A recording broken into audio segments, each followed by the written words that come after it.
foram executados ali entre a Líbia e o Egito, países de maioria muçulmana. Eu quis assistir até o fim. Eu nunca assisti aquele filme da crucificação, da morte de Cristo até o fim, porque é muito sangue, muita violência. Eu não gosto, eu não sinto bem, apesar que aquilo é só um pedaço do que Jesus passou. Mas eu quis ver esse vídeo, e olha, é estarrecedor, chocante. Quem tem um coração forte não consegue assistir, porque literalmente aparecem as cabeças sendo cortadas. Mas nós não vamos passar essa parte não. Eu pedi para o Heber cortar essa parte, e nós pegamos um vídeo editado que não tem essa parte, porque é muita violência. O que aconteceu? Nós vamos ler um texto da palavra de Deus, e eu vou passar esse vídeo para vocês verem, que é um testemunho muito forte, muito bonito. Salmo 48, eu vou ler 3 versículos, o Salmo 48. Os versículos são o 7, o 8 e o 9. Salmo 48, já está projetado o Salmo 48? Não. Versículo 7, 8 e o 9.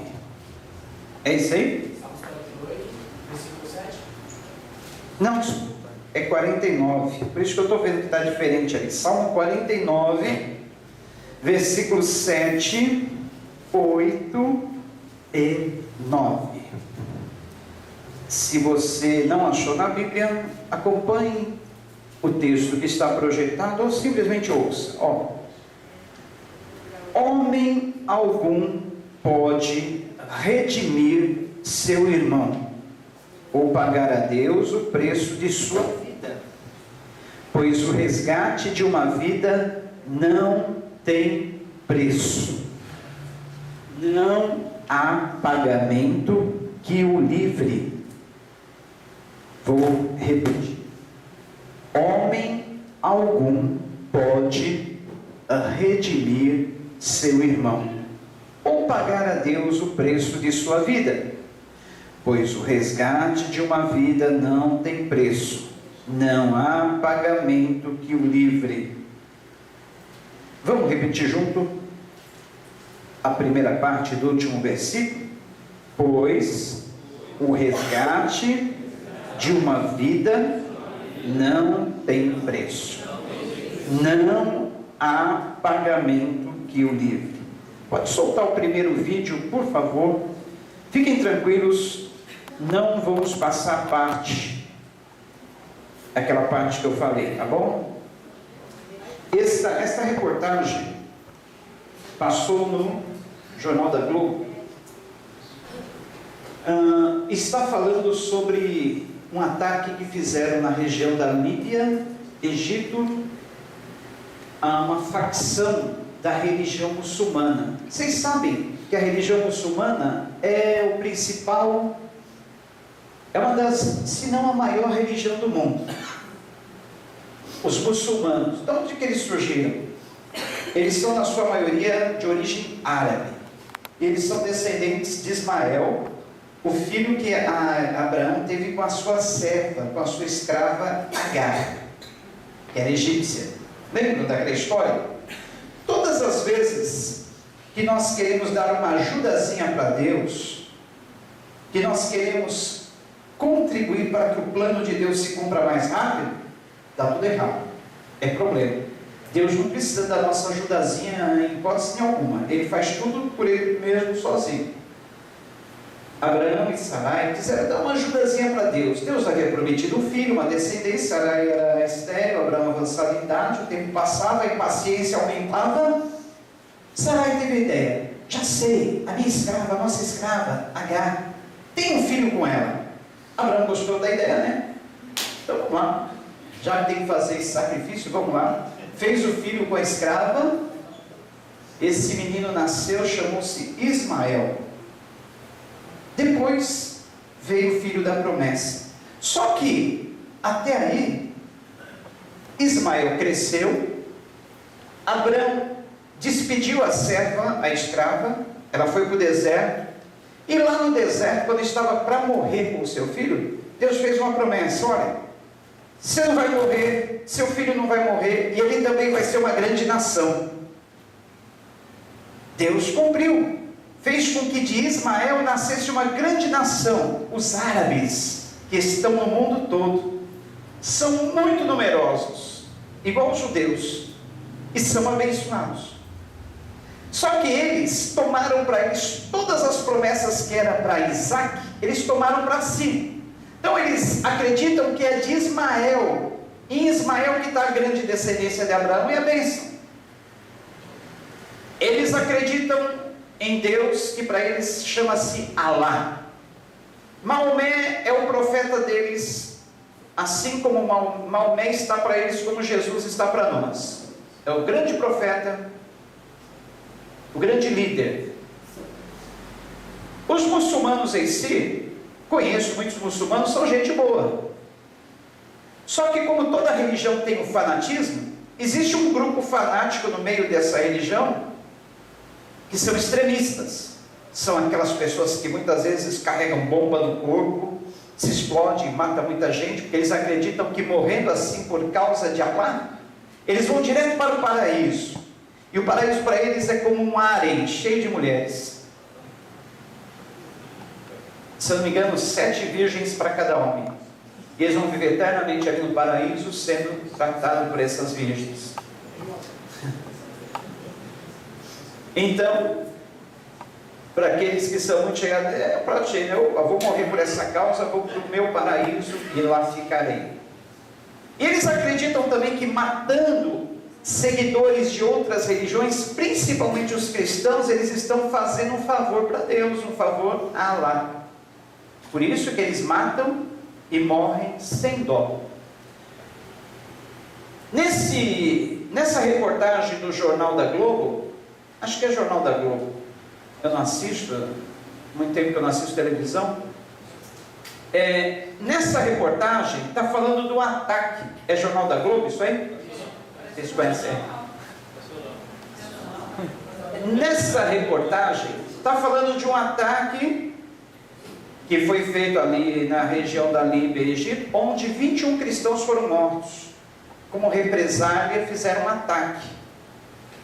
E por que esses cristãos foram mortos? Vocês sabem que muita gente está saindo da Líbia, e no Egito, como em outros países de maioria muçulmana, é muito difícil ser cristão. Em alguns países eles matam mesmo os cristãos, não pode proferir outro nome, o nome de Jesus, não pode dizer que é de outra religião se não for muçulmano. E em alguns países é tolerado. Egito tem igrejas cristãs, mas como eu disse, no meio da nação tem aqueles grupos extremos, grupos fanáticos. E foi um desses grupos fanáticos que matou 21 jovens cristãos. No momento da execução, que foi na beira do mar, eles tiveram a oportunidade de negar Jesus. Eles foram colocados, cada um de joelhos, e ali, cada um teve a oportunidade de renunciar à sua fé, negar Jesus, mas todos eles declararam sua fé em Jesus, e todos morreram decapitados. Esse vídeo que vocês veem não é uma encenação, não é um teatro, não é um filme, mas são imagens reais, que esse grupo extremo, eles são riquíssimos, eles têm estúdio de gravação, eles fizeram um vídeo muito bem feito, e esse crime aconteceu em fevereiro ou março desse ano, mas só agora que foi divulgado o vídeo. E quando vocês veem um dos executores apontando assim com a faca, ele está apontando em direção sul, onde diz que Roma está ao sul, e se eles pudessem matar todos os cristãos do mundo, eles o fariam. E como nós temos aqui profetizado, que os tempos de perseguição também virão sobre o Brasil, a pergunta que eu fiz no culto das 18, estou fazendo aqui no culto das 20, estamos preparados para esse momento? Negaríamos Jesus ou confessaremos a nossa fé no momento da morte? Assistam e tirem suas conclusões.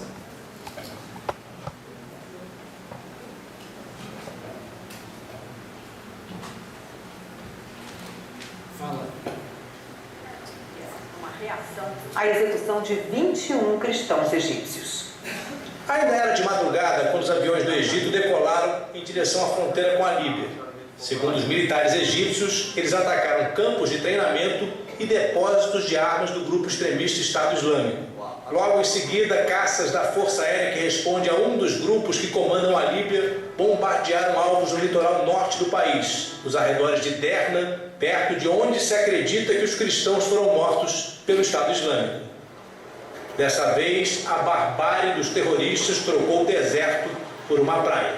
Os assassinatos teriam sido em alguma data entre dezembro e janeiro, mas o vídeo só foi divulgado ontem à noite pela internet. E dessa vez teve até título: uma mensagem assinada com sangue para a nação da cruz. Quando os 21 cristãos ficaram de joelhos à espera da morte, o chefe do grupo disse que estava ao sul de Roma, numa referência ao Vaticano, e ameaçou os cristãos do mundo inteiro. Numa cerimônia no Egito, em homenagem aos 21 decapitados pelo Estado Islâmico, famílias cristãs choraram e muitos parentes entraram em desespero.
Esse mar manchado de vermelho é o sangue que escorreu das cabeças. 21 moços, 23, 24, 25 anos. Tantos sonhos pela frente, a vida inteira. Alguns tinham famílias. Todos eles resolveram não negar a sua fé e morreram pela causa de Cristo. Triste. Se alguém tiver coragem de assistir depois, acesse lá no Google, vídeo dos 21 cristãos mortos. Literalmente aparecem as cabeças sendo cortadas. É horrível, horrível. Eu não sei como eu consegui assistir, mas é horrível. Agora o próximo vídeo, uma TV do Egito entrevistou um dos irmãos das vítimas. Esse moço cristão perdeu 2 irmãos no meio desses 21. E uma TV do Egito, o entrevistador pede perdão pelos seus compatriotas que fizeram isso e pede que esse homem perdoe os que fizeram isso com seus irmãos. Veja a resposta dele.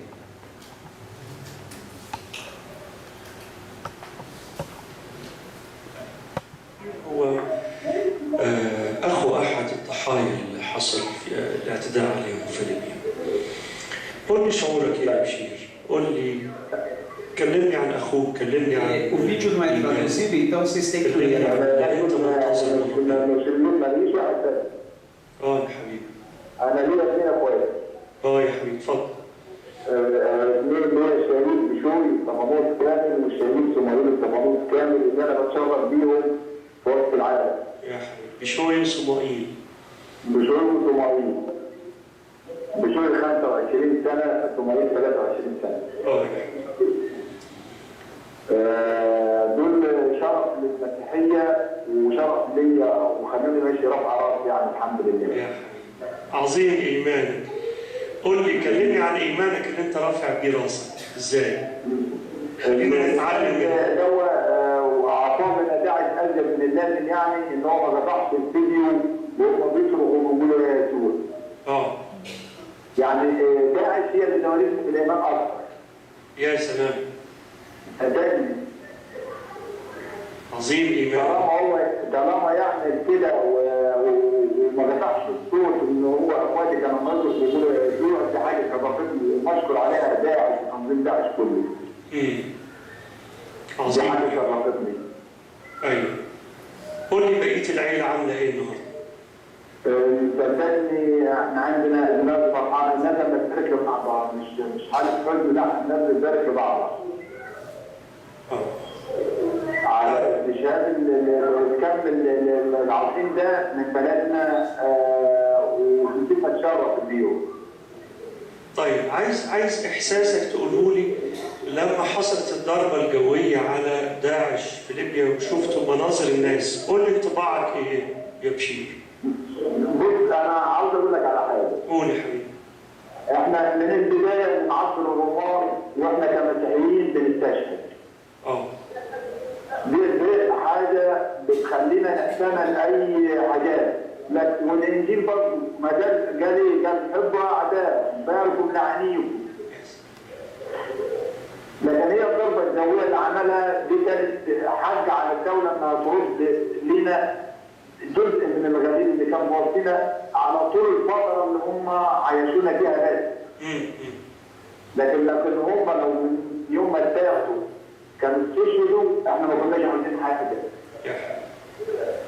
اسالك سؤال يا بشير. الفتره بس اللي قعدوا فيها دي هي دي الضربه الجويه بس تشتغل لنا طول الفتره بس. عظيم ايمانك يا بشير. عايز اسالك سؤال بالايمان الحلو ده. اتفضل. هل لو احنا طلبنا غفران ليهم انت تتضايق او حد جنبك يتضايق؟ غفران لمين؟ للي ذبحوا وللي قتلوا. انا النهارده كنت قاعد مع امي.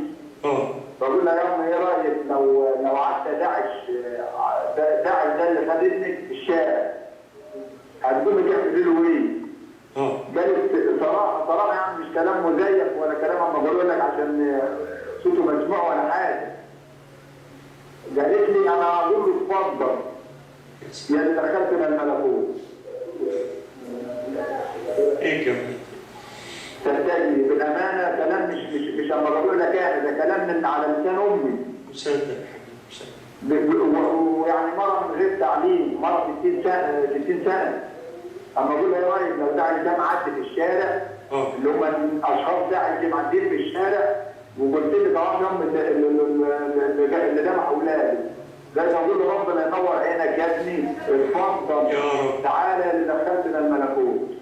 طب يا حبيبي بالروح الحلوه دي ممكن تطلب لنا طلبه من ربنا تصلي لاجلهم دلوقتي وانت على الهوا كده؟ رب يجعل دول ليهم نور لعينيهم يدخل يتنجوا منه. عظيم يا حبيبي. ويسيبوا من الجهل اللي هم عايشين فيه. وعن التعليم الغلط.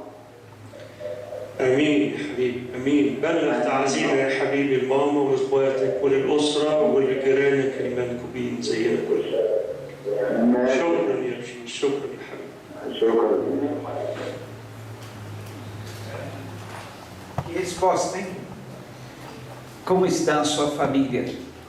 Como estão as famílias que perderam esses entes? Eles não estão em luto. Eles estão se congratulando, regozijando-se. Porque através desses episódios a nossa fé tem sido aumentada. Desde que os cristãos sempre foram martirizados, a partir de Roma até os dias de hoje, a fé, em vez de diminuir, tem sido aumentada. Que você faria se encontrasse um desses algozes na rua, um desses que assassinaram seus familiares? A resposta da mãe dele foi: eu convidaria os pais a entrar na minha casa para orar por eles, abençoar eles, porque eles nos ajudaram a entrar no reino de Deus. Olha só, gente, que testemunho, que exemplo de perdão, o perdão que Jesus nos ensinou, a perdoar até os nossos maiores inimigos. Quem que pode proporcionar esse amor no coração das pessoas? Só Deus. Esse vídeo me levou de ontem para hoje a refletir no negócio. Quando chegar essa perseguição no Brasil, não sei se virá através dessa religião, de outro meio, porque os cristãos por muito menos têm sido perseguidos, não é verdade? Os cristãos nunca mataram ninguém, nunca teve esses movimentos fanáticos, mas os cristãos têm sido perseguidos dia após dia. Cada dia mais os meios de comunicação, a mídia, ela tenta incutir na mente das pessoas um ódio, uma revolta contra os cristãos. E quando chegar essa perseguição no Brasil, como eu e você, como nós estaremos preparados para isso? Sabe a conclusão que eu cheguei? No geral, geralzão mesmo, metade da igreja nessa hora negaria Jesus.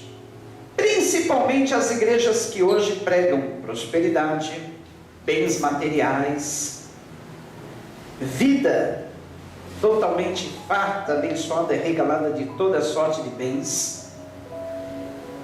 Metade desses cristãos, inclusive seus pastores, que pregam a prosperidade, os bens materiais, negariam Jesus nessa hora e dizendo: opa, peraí, morrer por Jesus não, meu negócio é vida, meu negócio é prosperar. Opa, esse negócio de morrer não, estou fora. Nessa hora aí não sou seguidor de Jesus.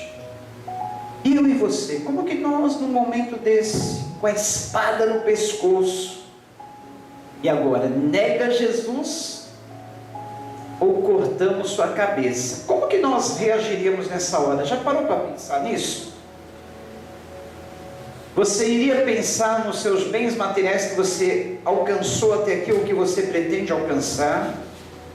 Você iria estar pensando na sua própria vida, na sua família, nos teus entes queridos? Ou você estaria pronto para morrer, entregar a sua vida, sabendo que nessa hora o seu testemunho iria salvar outras vidas? Por que eu cheguei a essa conclusão que 50% negaria? Porque nós negamos Jesus por coisas mínimas. Às vezes renunciamos nossa fé por coisas mínimas. Uma coisinha de nada que algum irmão faz para nós. Não vou ser mais crente, não vou mais para a igreja. Me feriram, me machucaram. Abandona tudo. Não. Igreja? Não vou mais.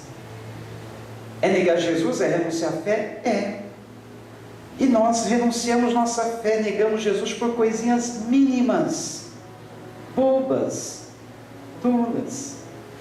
Se Jesus não me der isto que eu estou pedindo, não vou ser mais crente, não vou mais à igreja, como se fosse uma obrigação nossa, uma obrigação pesada seguir a Ele. E Ele tem que obedecer nossos caprichos. Se ele não obedecer a gente, eu estou pedindo ajuda, também não vou seguir mais cedo, não vou mais na igreja. É renunciar à fé? É negar Jesus? É. Então nós negamos Jesus, renunciamos nossa fé por coisas mínimas, tão pequenas.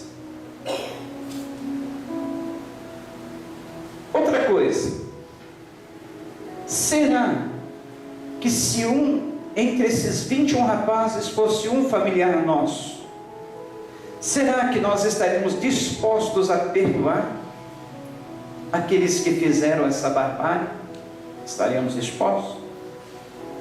Metade não, porque por coisas mínimas já não queremos perdoar, não damos perdão.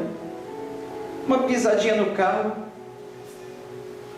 um olhar diferente, ou alguém não cumprimentou, alguém fez qualquer coisa, não vou perdoar, não perdoo. Imagine se tivessem matado a pessoa que nós mais amamos. Pense, reflita. Uma terceira reflexão que eu gostaria que você fizesse em cima disso é: quanto vale uma alma para Deus? Eu tenho certeza que essas 21 almas foram recebidas com alegria no céu, muita alegria. Nós não vemos eles ali chorando, se lamentando, xingando, amaldiçoando. Todos eles semblantes de anjo, esperando a morte. E a morte veio para cada um deles. É horrível. Mas todos eles naquele momento ali estão numa entrega a Deus, como um sacrifício agradável. Eu tenho certeza que Deus recebeu cada um desses sacrifícios no céu e com muita festa, muita alegria, como Estevão, que morreu apedrejado pela sua fé e foi recebido com festa nos céus. Jesus estava ali, as portas dos céus, pronto para o receber. Quanto vale uma alma para Deus? O Salmo 49, no versículo 7 diz: homem algum pode redimir seu irmão, ou pagar o resgate, ou pagar a Deus o preço da sua vida, pois o resgate de uma vida não tem preço. O resgate de uma vida não tem preço. Resgate significa tomar de volta para si. Resgatar significa pegar de volta. Por exemplo, num sequestro, que tu paga o resgate para a pessoa ter de volta aquilo que é seu. No Antigo Testamento, o valor de um resgate de um escravo era cerca de 300 gramas de prata, ou 30 moedas de prata. Um escravo médio. Nos dias do Senhor Jesus, esse preço continuava. Tanto é que Jesus foi traído por 30 moedas de prata. José, no Antigo Testamento, foi vendido por 30 moedas de prata. Era o preço do escravo. 30 moedas de prata equivalia mais ou menos a 300 gramas de prata. Tinha muito mais valor do que nos dias de hoje. Só que muitos pobres não tinham condições de pagar resgate por seus familiares que eram escravos. Mas Deus, pensando nisso, a cada 7 anos determinava a lei judaica que os escravos tinham que ser livres. Era chamado ano do jubileu. Cada 7 anos, um escravo tinha que ser resgatado. Terras que eram perdidas por causa de dívidas deviam ser resgatadas pelo seu dono. A cada 7 anos. Isso era o resgate. Agora, pense bem. Palavra de Deus, carta de Pedro, capítulo 1, versículo 18, diz que não foi por coisas perecíveis, como ouro e prata, que nós fomos resgatados da nossa vã maneira de viver, mas pelo precioso sangue como de um cordeiro imaculado, sem mancha. Nós fomos resgatados por Deus, para Deus. Então, quem nos resgatou para Deus? Jesus. Com o que? Preço de ouro, prata? Não, com o preço do seu sangue. Olha, quanto é o resgate da alma dos homens? Não tem preço. como diz o Salmo. Tá. Um escravo podia ser comprado por 30 moedas de prata. Mas e a alma? A alma não tem preço. É o que diz aqui, olha. Homem algum pode redimir o seu irmão ou pagar a Deus o preço da sua vida, pois o resgate de uma vida não tem preço. Aqui fala de alma. A alma não tem preço. Agora, por que a alma não tem preço? Vamos pensar. Porque uma coisa é cara. Por exemplo, tem um objeto aqui. Esse objeto é caro. Suponhamos que ele é muito caro. O que faz ele ser caro? Em primeiro lugar, quem o criou? Suponhamos um quadro. Eu tenho alguns quadros pintados. Quando eu tenho algum tempinho, eu gosto de pincelar. Ali em cima do quadro tem um quadro que eu pintei já faz alguns anos, está até meio gasto, né? É um retrato mais ou menos parecido com Astúrias. E lá está a minha assinatura, Jonas Leite. Aqui em cima tem outros quadros, e tem alguns quadros em algumas casas que foram vendidos. Mas eu nunca consegui vender um quadro por mais do que R$200. Eu lembro que uns anos atrás eu pintei um quadro de Jerusalém, com aquela figura da mesquita de Omar, o Muro das Lamentações. Eu fiquei uns 4 meses para pintar aquele quadro, porque eu pegava alguma horinha no final do dia, dava uma pinceladinha, outra pinceladinha, ficou um quadro lindo, lindo, lindo, lindo. É o quadro mais bonito que eu já pintei. Eu vendi para um amigo por R$200, estava precisando de dinheiro, vendi por R$200. A pessoa até ficou com dó, eu acho que eu pedi 150 e deu 200. E tem alguns quadros que eu já vendi, nunca por mais desse preço. Agora suponhamos que no lugar da assinatura do desconhecido Jonas Leite, tivesse a assinatura de Michelangelo. Quanto valeria esse quadro? Ainda que fosse um rabisco, não teria preço. Caríssimo. Michelangelo podia chegar ali, ó, fazer um borrão na tela, assinou o nome dele. Por que seria caro? Por causa do autor, Michelangelo. Não é Jonas Leite, é Michelangelo. Vale, não tem preço. Agora o quadro feito ali meses e meses, perfeito, bonito, vale nada. Por quê? Por causa do autor. Então, a minha alma, a sua alma, a nossa alma tem um preço incalculável por causa do autor. Quem é o autor da minha vida? Quem que me fez? Quem te fez? Quem criou? Ele colocou a sua assinatura na nossa vida. Então tem muito valor muito caro, sem preço, por causa do autor da nossa vida. Agora, segundo fator, porque um objeto é caro, raridade. Aqui tem uma joia, só tem 3 dessa no mundo. Por exemplo, falar de quadros. Não, vamos falar de uma obra literária. Os Lusíadas de Camões. Quantas edições originais existem do famoso livro Os Lusíadas de Camões? Quantas primeiras edições? Poucas. Tem um grande valor porque é raro.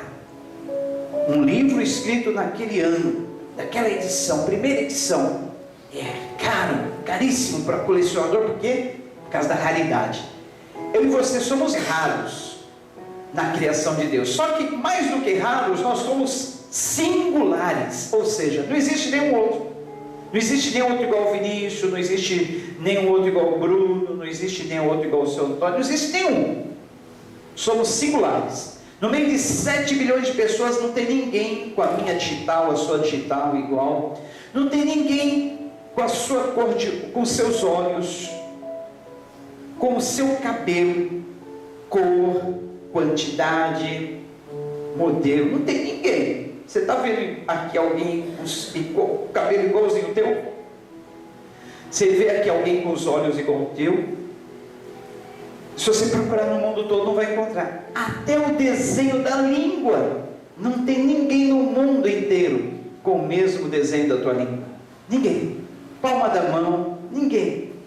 Olha só. Então isso quer dizer que eu e você somos singulares.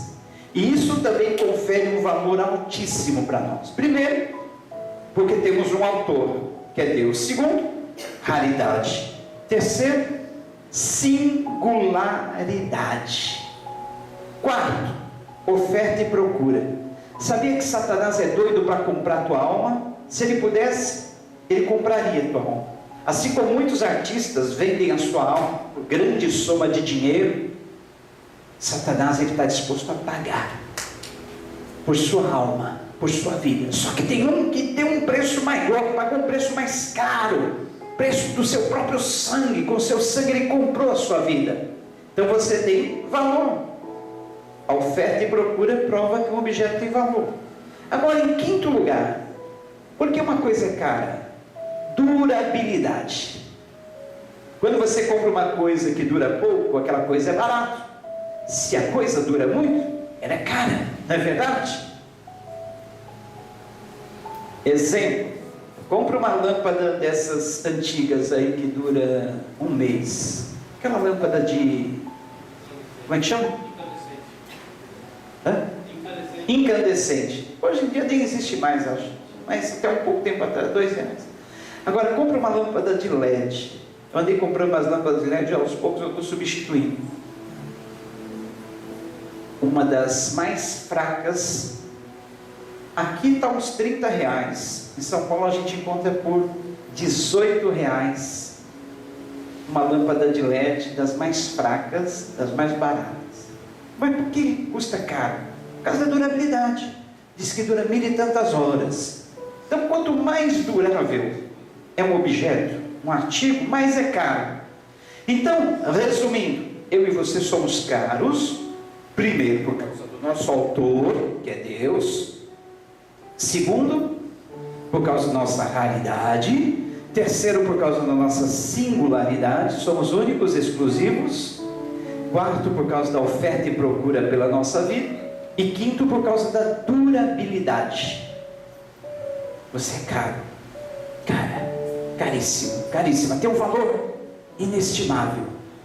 Por isso o salmista disse aqui no Salmo 49: homem algum pode redimir seu irmão, ou pagar a Deus o preço de sua vida, pois o resgate de uma vida não tem preço.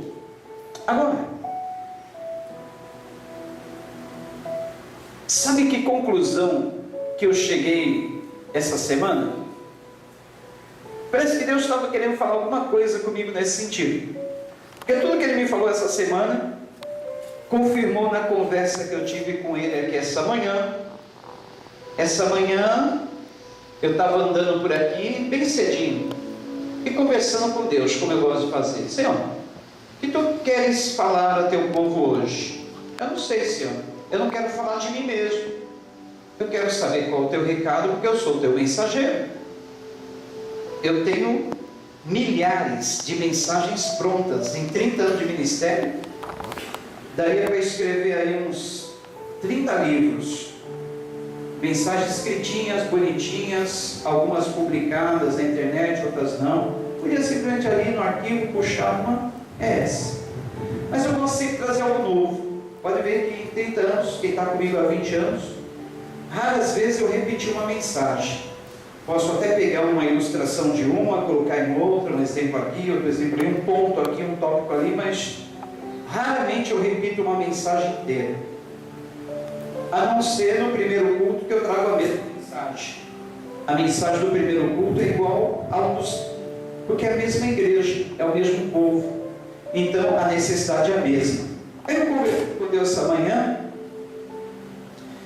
eu estava em dúvida, falei, Senhor, estou entendendo. Aí Deus me levou aquilo que Ele tinha me falado, usando a vida de um irmão. E combinou direitinho com o que Ele me falou nessa manhã.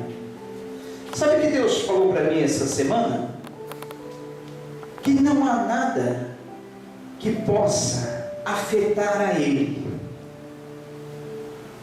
Satanás, por exemplo, ele gostaria muito de afetar a Deus. Não gostaria? Se ele pudesse? Mas o que pode atingir a Deus?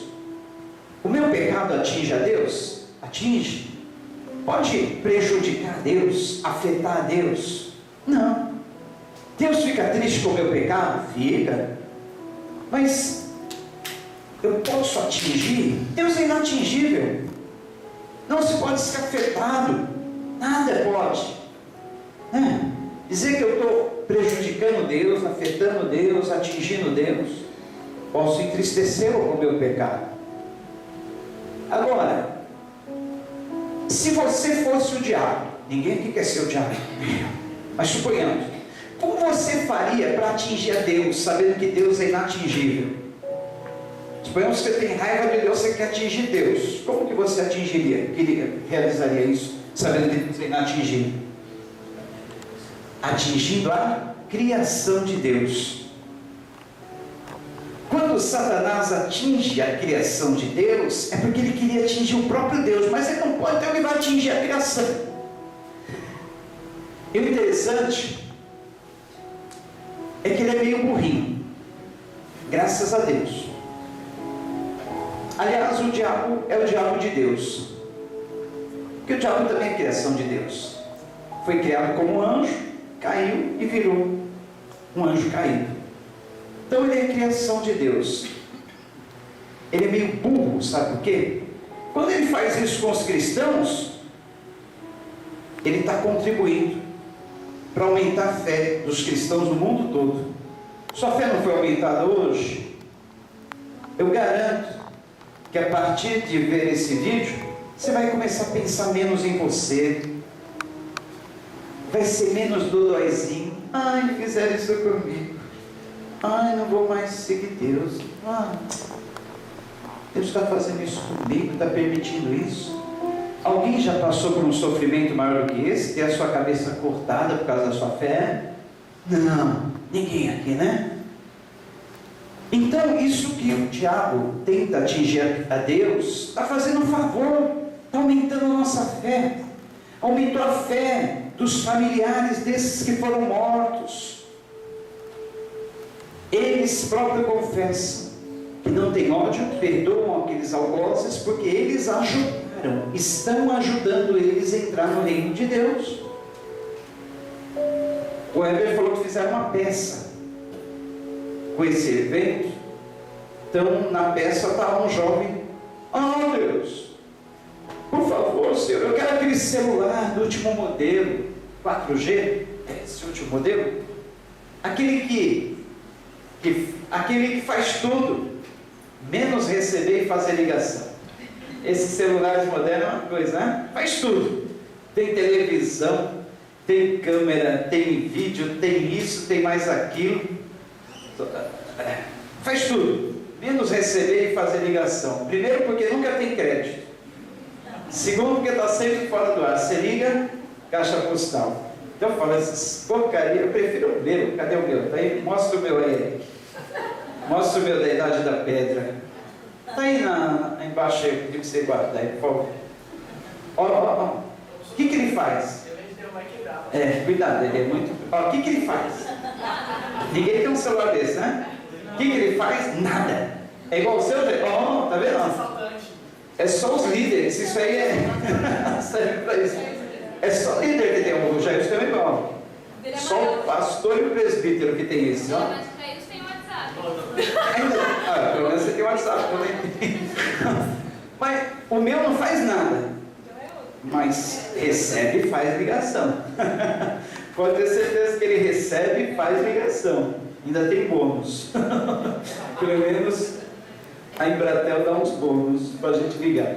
Então, queridos, mas por que eu estava falando isso? Nessa peça, o jovem está lá: Senhor, eu quero comprar meu 4G, aí está muito caro. Senhor, por favor, faz com que as lojas abaixem o preço. Senhor, me dá essa bênção, Senhor. Gente, orar por um bem material, um simples celular, quando tem gente, olha, dando a sua própria vida pelo Evangelho, perdendo a sua cabeça. Eu vou orar por um bem material. Como eu falei aqui, já tenho falado, não me lembro sinceramente a última vez que eu orei a Deus pedindo por um bem material. Não consigo. Tenho tanta coisa para orar, pedir a Deus, tantas pessoas para interceder, pedir, tantas necessidades maiores que a minha, eu não consigo. Não tenho cara para chegar a Deus, me dá um carro novo. Deus, me dá uma casa. Deus, me dá uma outra roupa. Não tenho coragem, não sei. Não lembro.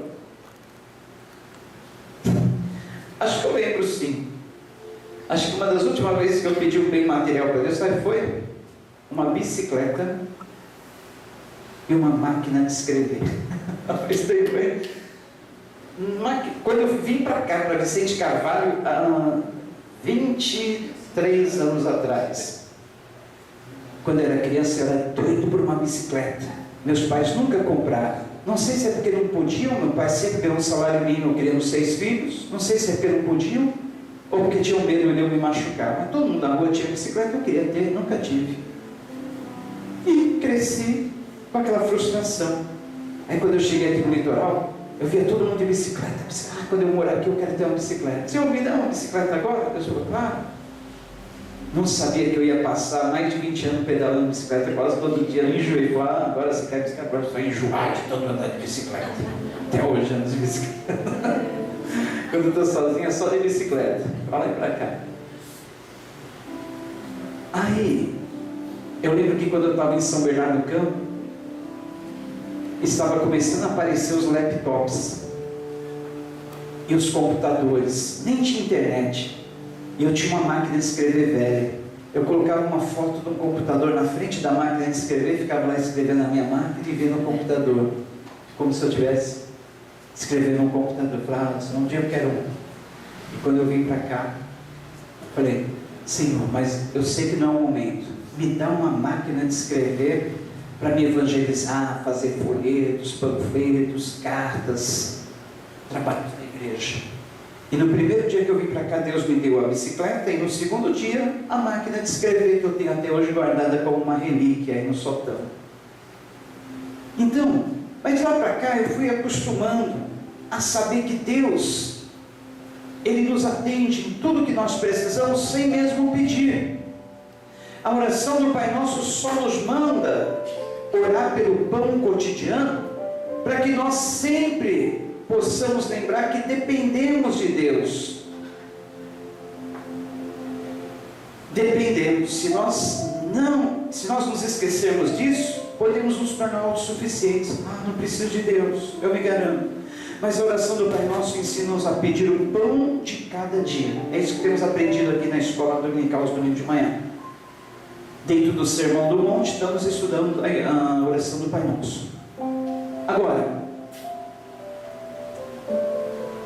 a palavra de Deus diz que tendo o que comer, o que vestir, um teto para nos abrigar, com isso estejamos satisfeitos, porque tudo mais fica aqui, é passageiro. Olha só o que diz o mesmo salmo que nós lemos, versículo 10, 11, olha só, falamos isso aqui esse domingo de manhã, 10 e 11 do Salmo 49. Pois todos podem ver que os sábios morrem, como perecem o tolo e o insensato, e para outros deixam os seus bens. Seus túmulos serão suas moradas para sempre, suas habitações de geração em geração, ainda que tenham dado seus nomes a terras. Tem gente que pensa que vai levar as coisas dessa vida para a eternidade. Nem as terras que o cara compra, fazendas e mais fazenda, coloca lá no portão, fazenda fulano de tal, como se o nome dele fosse uma garantia para ser dele eternamente aquilo. Vai morrer e vai ficar aqui. Aliás, o homem só precisa de um buraquinho, 50 centímetros quadrados, 7 palmos abaixo da terra, mais nada. E nem isso ele vai ter para sempre, porque passou 2 anos, vão tirar ele daquele buraquinho. 5 anos, vão tirar ele de lá, vão cremar e vão jogar os restos em algum lugar. O homem não tem nada, como eu já disse. Viemos para esse mundo carecas, pelados e banguelos, sem dente. Tudo que levamos daqui é lucro. Então, por que nos preocupar? Se não temos isso, não temos aquilo outro. Se esses jovens com a vida toda pela frente, deram a sua própria vida pelo Evangelho. Agora, o último ponto que eu gostaria de frisar, meu Deus, a hora passou, nem vi. Parece que esse segundo ponto passa bem mais rápido. Último ponto, eu estava enfatizando que quando Satanás não consegue atingir a Deus, ele não consegue, ele atinge a sua criação. Agora, para finalizar, como Deus se sente quando a criação dele é atingida? Como Deus se sente quando eu e você atingimos a criação de Deus? Mas como, pastor? Deus não leva tanto em conta os pecados que nós cometemos contra Ele, como Ele leva em conta os pecados que nós cometemos contra a sua criação.